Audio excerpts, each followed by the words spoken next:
guys, this is Claudia here from Metaldays 2016, and this is Delain with me. Hi. Hello. Nice to meet you. Before the interview, we briefly spoke that you're kind of on tour, but not really. So, what are you doing this summer? We're having a festival season, and we're having a very busy festival season. I think our most busy one so far. So we're constantly on the road. With the only difference from touring is that we're sometimes at home for like 2 or 3 days. So that's a nice break. So, have you had the chance to see some of the festival site by now? There's like a river and something like that. No, Not yet. Not yet. Okay. We'll get to that. Oh, okay. And will you see some other bands here as well, or you don't really have time? I hope that we have some time after the interview. I hope so. I guess so. We've got a signing session and then we have to go, I think. You know what? Story of our life. I just hope that they play loud enough so we can listen to it during the signing session. That's my hope. Yeah, I think so.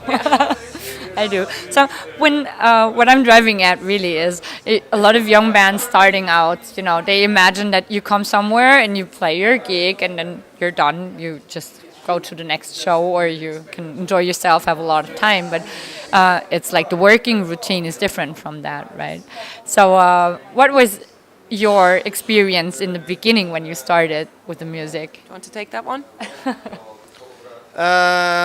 Yeah. Can you rephrase it one more time? Sorry. Like, what was your experience when you started out with the expectance on the job? Like, okay, I play my gig and then I can have a nice look at the site and listen to bands, and then it's different because you have the signing session and all the... Yeah, that grew a little bit. I started this when I was 17, and then it was all new, and you played your gig, and that was it, and just had fun. And then slowly but gradually, you also discovered that it's also kind of a job, and you have to do stuff like doing interviews and talking about how the show went and that kind of stuff. And right now there's so many festivals, and sometimes you deliberately have to take the time to check out what's there on the festival and just breathe the vibe, like catch the vibe a little bit. And if you don't, then you don't see it. It's just you do your show and you will grab the vibe when you're playing with the crowd, but that's it. And then you just go, and that was it. And so you deliberately have to enjoy like small moments and breathe and see the vibe of the festival. I also think that for us as a band, I don't know how we compare to all bands. There must be some bands that do it like that too, but that we might be a little bit different than what people expect from bands, because a lot of the things that a lot of bands outsource, we do a lot of things ourselves. So even if we're not, during the gigs we do a lot of things ourselves, but when we are at home, you know, there is just the management jobs, the booking jobs, there is all of the things that we're preparing. I remember at one point posting a video of my office, and a lot of people going, "Wait, you have a job?" And I was like, people don't realize the amount of desk work that is actually involved. Yeah. I mean, it's in a way, it is, you know, the band is a company like any other. I mean, it is a job. It's just the best job.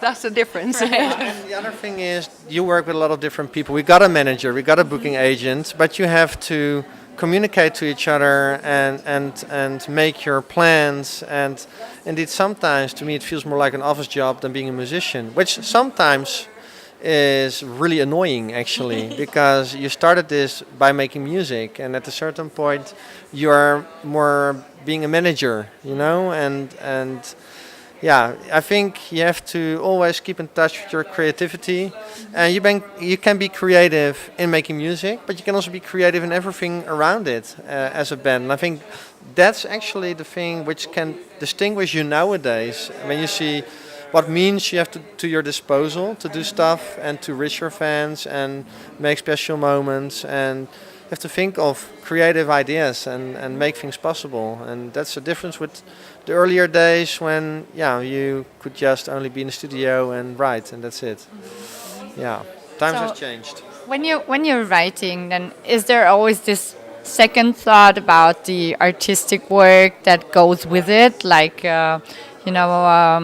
artwork for albums, or the lights, the sound guy, what to do about that? Yeah, everything goes together. The artwork is part of your image to the outside, and it's very important that people can identify you by your artwork, and that's why we are very strict in trying to work with one person. Like we got an artist in California, Glenn Arthur, who did a lot of our artwork, and people really recognize Delain because of that style, and it fits us. And there are many different things. Yeah, it's not only the music.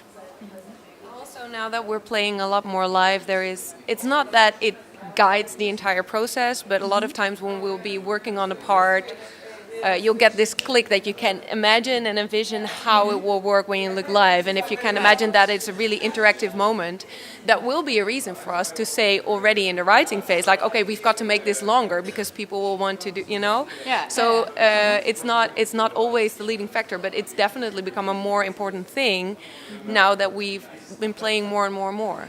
So. Everything influences the whole thing. For example, we also decided to chop up an album production process in pieces because it makes you much more flexible and you can do touring in between. And on top of that, you can also reflect on what you did before that particular tour and tweak on it. And it's also a little bit the modern way to do it. If you go in a dance scene, it's like writing a song, recording it, releasing it, and then go to the next song.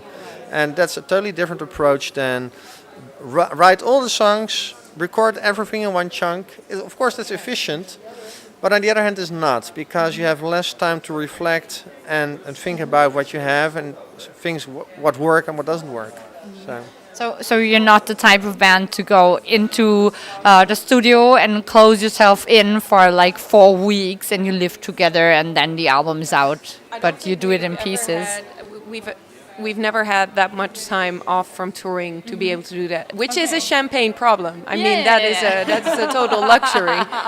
But so it's practical and it's a creative solution, but it's also something that comes from a problem. Right. You just go with the flow. We've got to balance that out. Yeah. Right. A question that is important to me, and that's why I'm asking it, is what is an artist? What makes an artist? Would you consider yourself an artist? That's actually, I never ever got that question before. In 20 years, I'm a really old guy. I try not to have all old standards. What is good? What makes an artist? I think there are all different kind of artists.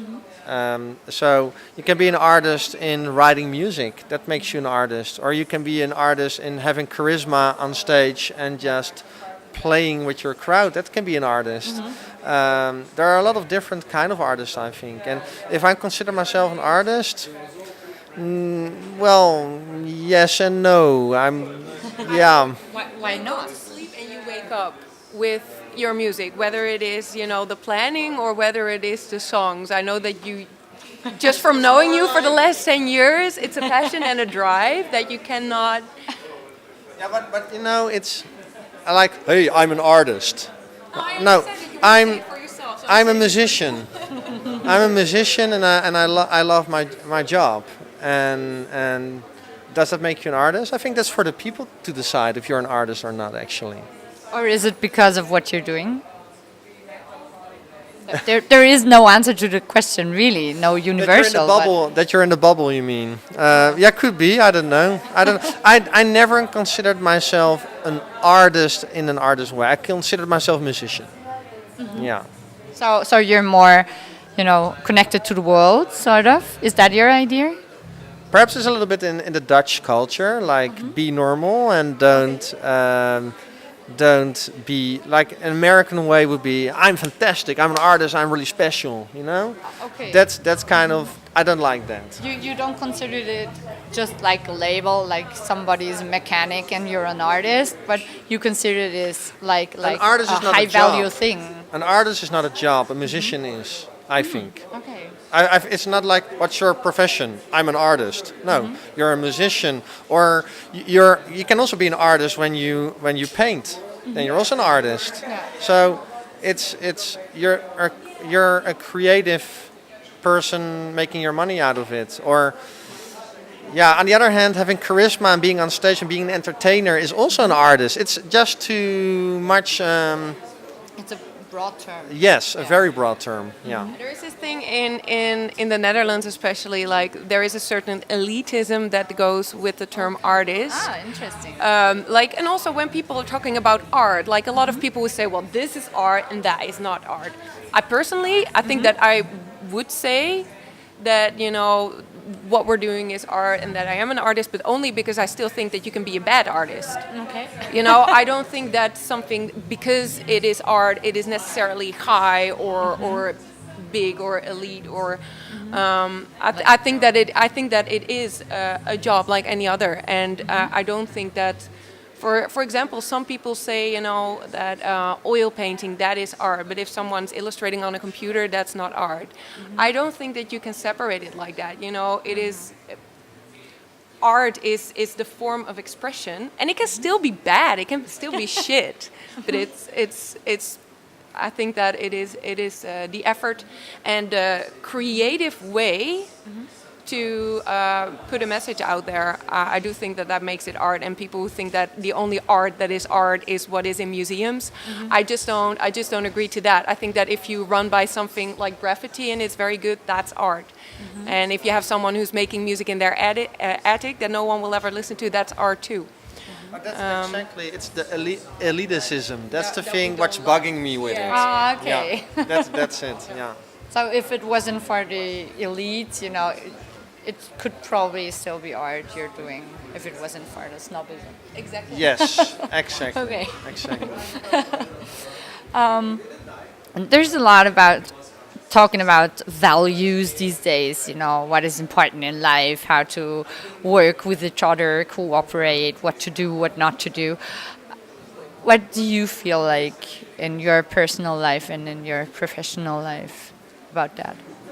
Values. What do you mean The with discussion about these values, or do you think it's totally normal you do it like this and that and you don't have to discuss it all, or is it important to I talk think about it? the way you work with each other and the way you you interact with each other is always good to talk about. And I think if you want to have a long-term working relationship, you have to talk about those things. And if you don't, then you're forced to talk about it because you will get conflicts. So talking about how to treat each other and work with each other. So yes, I think it's really good to talk about values, but I don't think it's only a nowadays thing. It's I think that has been around always. If you put it in a broader social perspective, then of course you get a more political approach to about values, about Western values, and for example, and other, you know, it's so. But when it comes to working together and having a certain company culture, in our case, a band culture, it's very good to talk about those things. Well, what are your further plans now? Is there, you know, there's an EP or something? EP recently is called Lunar Prelude, but we're already following that up with our full album. 26th of August it will be released. Cool. It's called Moonbathers. And we're pretty excited about that. We're preparing for the release right now. And after that, because this year, not so coincidentally, it's our 10-year anniversary. So we're celebrating that as well, 10th of December in Paradiso in Holland, with a special 10th anniversary show in which we will kind of reflect on, you know, what we've done the last 10 years. Special production, lots of guests, and we're also recording that entirely for a live DVD, Blu-ray, CD, DVD, vinyl, everything, the whole package. Yeah. Cool. So we are glad to expect your album, and thank you for talking. Thank you. Pleasure. Thank you.